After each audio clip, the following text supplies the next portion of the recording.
Greeting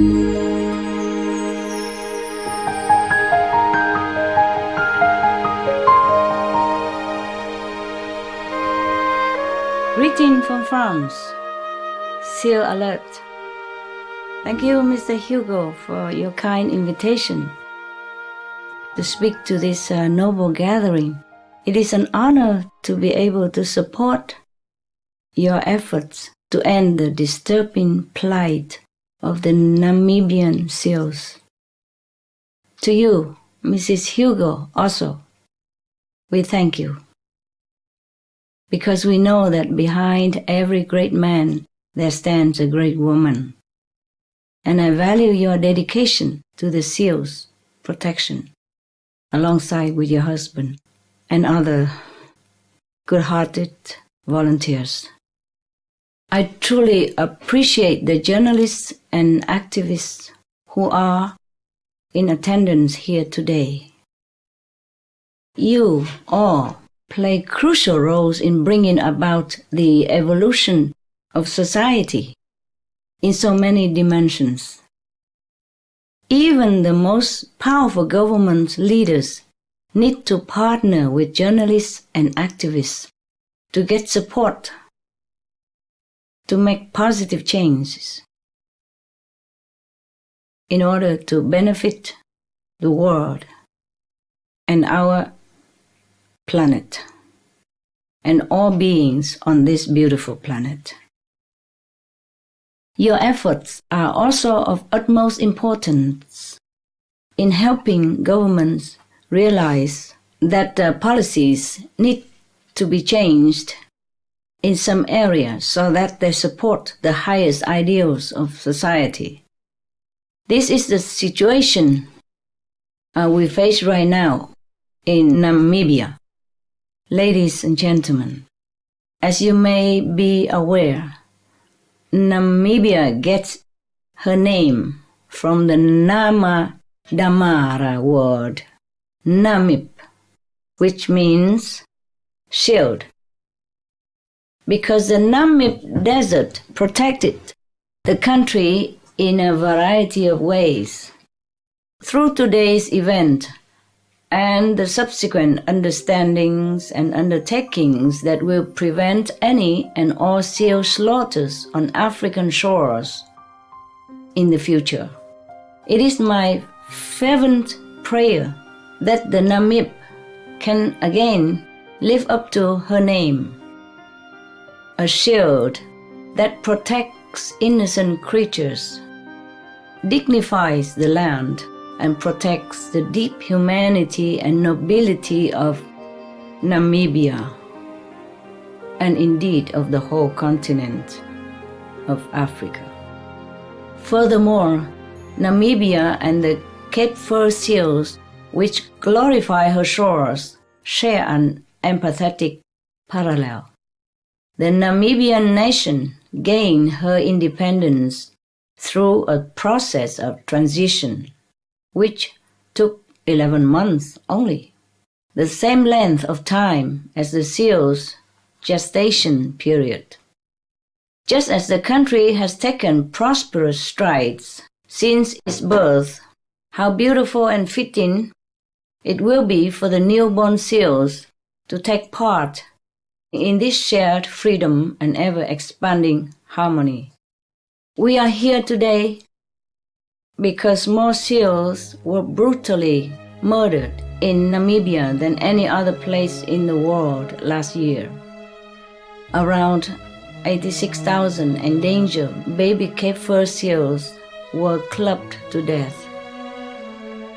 To make sealskin coats and other products, while 6,000 adult males were shot at close range to create a product mistakenly believed to improve men's virility. We ask for your help to make sure these atrocities never happen again. Please do help. Animals are one of the building blocks of our world evolution and progress.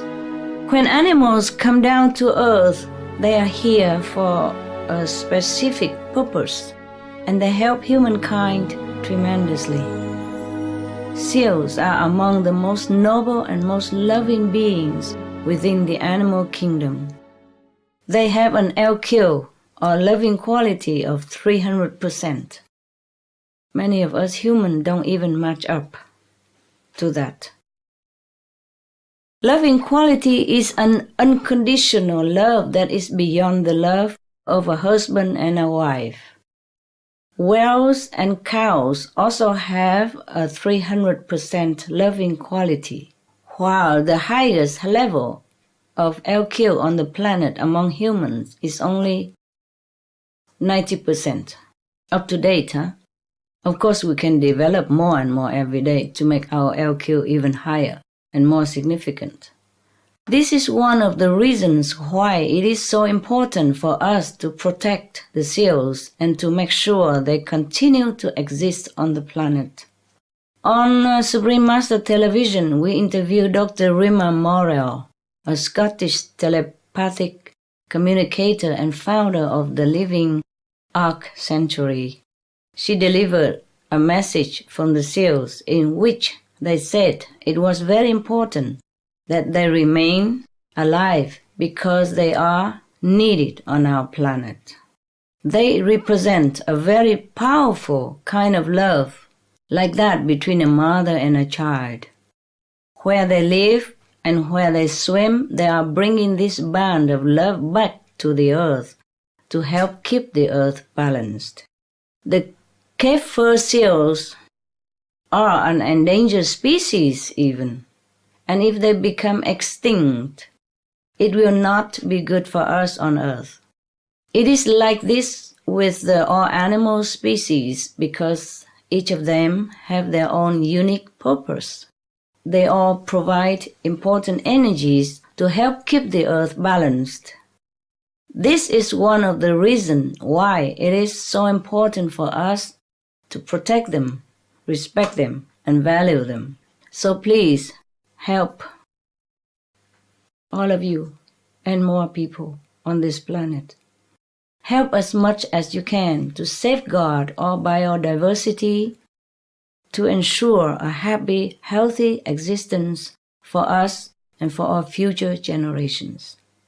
Seals are very playful and curious and loving, but they are also very noble and intelligent. For example, in the U.S., a rescue harbor seal actually taught himself to talk the human language. A man in Maine was out on a walk in 1971 when he discovered an orphan harbor seal pup and named him Hoover. When Hoover was about 7 years old, he suddenly began talking like an adult male human with a New England accent. Isn't that amazing? We are, as humans, cannot even speak his language. And this seal, he taught himself with a regional accent.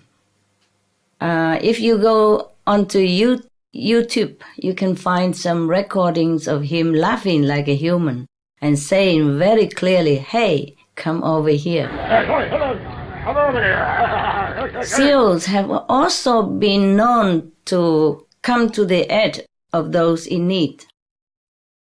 About 10 years ago, a seal in the United Kingdom rescued a dog who was drowning.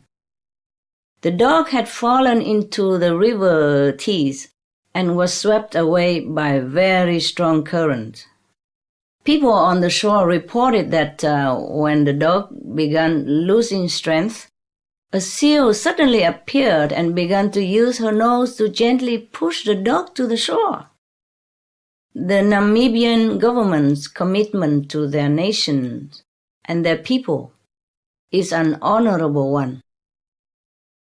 Around 55% of their population lives on less than US $2 per day, and they are doing their best to bring prosperity to their people. Their efforts have been hindered because the land is an arid desert and only 1% of it is arable and suitable for agriculture. The Namibian government has supported a reduced size of the seal colony because they believe the seals threaten the fishing industry, which is the cornerstone of their economy. However, South Africa faced a similar situation in the 1980s and 1990s. Politicians and fishermen jointly called for a cull of Cape Fur seals because they also thought the seals were threatening the fishing industry. They ended up dropping their request in 1993 after scientists concluded that the killing of seals might create bigger problems over the long term by putting the ecosystem out of balance, and thus reducing fish populations to an even greater extent.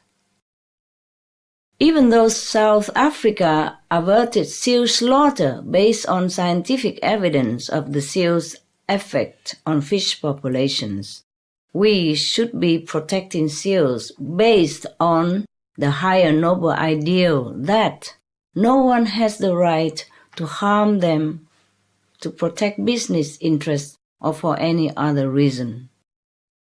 The Namibian government's dedication to improve the well-being of their people is a very understandable one. However, through research and learning the experiences of other countries, alternatives can always be found that do not involve the death of innocent beings. The killing of seals or even whales that some people feel are taking away food from humans is not the solution to this problem. The animal kingdom knows how to take care of themselves. If there are so many, there are too many fish or too many seals, they will take care of it. They know how, in order to keep the natural balance. God knows how. We should not forget God. It is we humans who are destroying this balance. A seal cull can have both near and long-term detrimental effects. One of the effects is the unpredictable and sometimes irreversible disruption that can occur when just one species is removed from its ecosystem.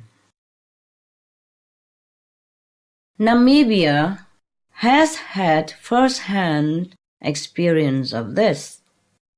When international fishing fleets in the 1970s nearly wiped out sardines, leading to the creation of an oxygen-depleted oceanic dead zone.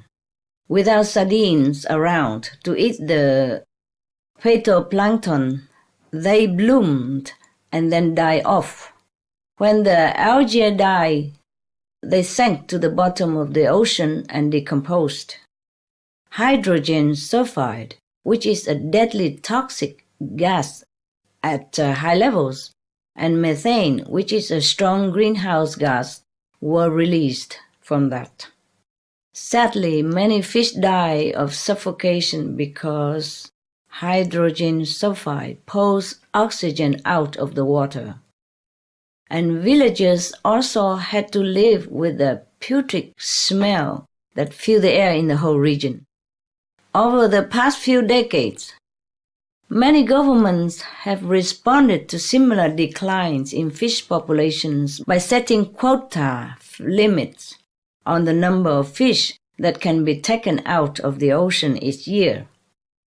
Although this quota system is referred to as sustainable fish management practices, the UN Food and Agriculture Organization now states that there is no guarantee fishing can be done sustainably over the long run.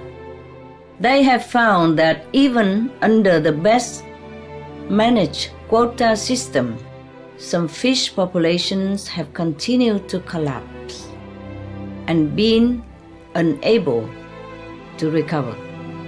This is a frightening scenario, especially when we consider that the collapse of just one fish species, the sardine, in Namibia led to an oceanic death zone, toxic gas, and the deaths of many fish who became asphyxiated by the lack of oxygen.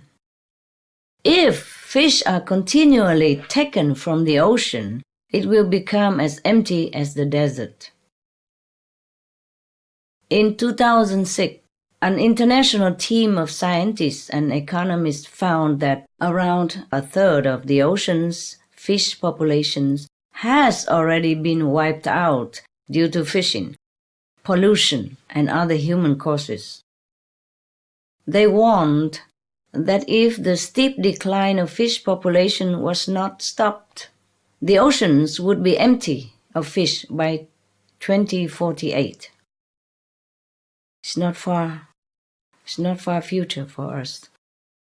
Our own survival is at risk if we continue consuming fish because the oceans produce half of the world's oxygen, and fish are an important part of the marine ecosystem which produces oxygen for us. The fishing industry is not the only unsustainable pillar of the Namibian economy. Although livestock grazing has been an aspect of the Southern African culture for a very long time, the ranches, which take up 85% of Namibia's arable land, are now suffering from land degradation.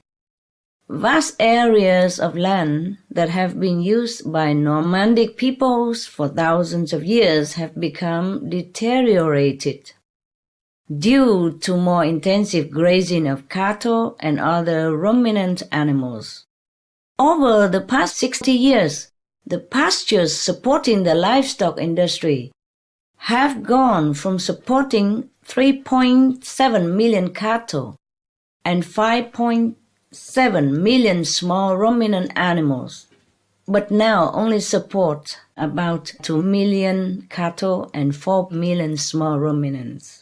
The most efficient way to grow nutrition is to stop using animal products and to embrace a plant-based diet. To create a given amount of nutrition, meat and dairy require more water and land and other energies, contribute more to land degradation, desertification, and energy insufficiency. Also deforestation, biodiversity loss, and climate change. And of course, from that, disasters.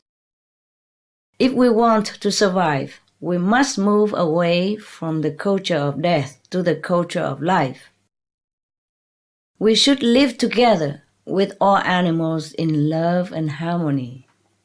This is the only way to have peace on earth and to protect our survival, as well as the survival of all on the planet.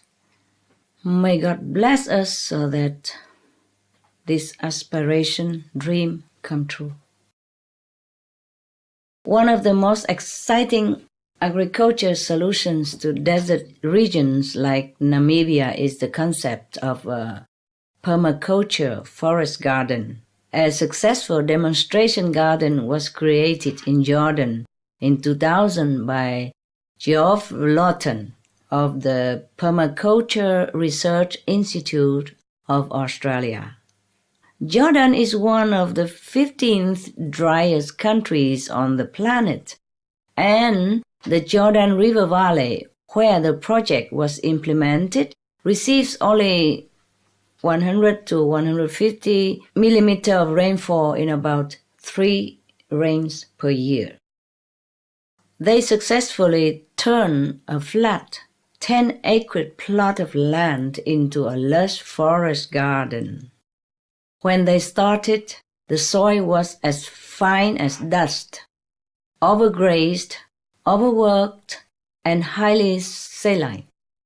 By digging a system of mounds and swells or ditches, they were able to create a system which captured 1 million liters of water during each rain. Once the water was in the swells, it was allowed to sink into the soil below the garden for use throughout the long dry season. The system also removed the salt from the soil and rebuilt topsoil. Good news. I think all the dry countries should follow this example and take care of their people in a better way and more successful, more guaranteed successful way. We have been discussing the structural causes of why the seal slaughter is occurring and why the Namibian government needs to lead its citizens away from animal agriculture and towards a more sustainable and healthier future based on vegan foods or plant-based foods. These will lead Namibians to a new country of wild abundance and blessing. While these are the long-term solutions to bring Namibia to food security, abundance and prosperity, and health, in the short term, the seal code needs to stop immediately. And please, stop it now. I want to express my most sincere gratitude again to Seal Alert SA for organizing this media event. We were asked to attend this meeting to raise awareness of the harvesting of Namibian seals. But I wouldn't use the word harvest because it's too positive for such a cruel, destructive action. I would say stop the slaughtering, stop the murdering, stop the massacring of innocent baby seals. Stop now, stop forever. We are human. We have compassion and loving kindness within our heart. We love our family members. We love our children. Imagine if it's our babies who will be clubbed to death in the pool of blood this way without an inch of any defense whatsoever, totally helpless and in agony. Please, all of you, think about this picture. Picture it in your mind.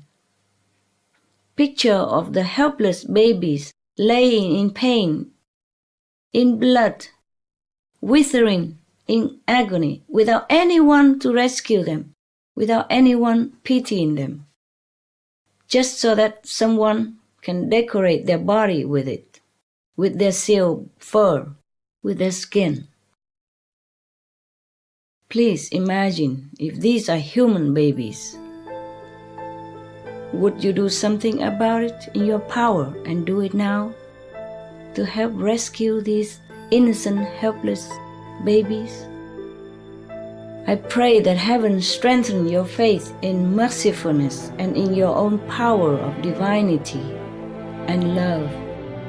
And I also want to offer my sincere gratitude to the Namibia government and all organizations and all other countries' governments for any of your actions that help save the seals, the whales, and all other animals on the planet. Because by doing that, you are also saving precious human lives. May God bless you all. Thank you again and again.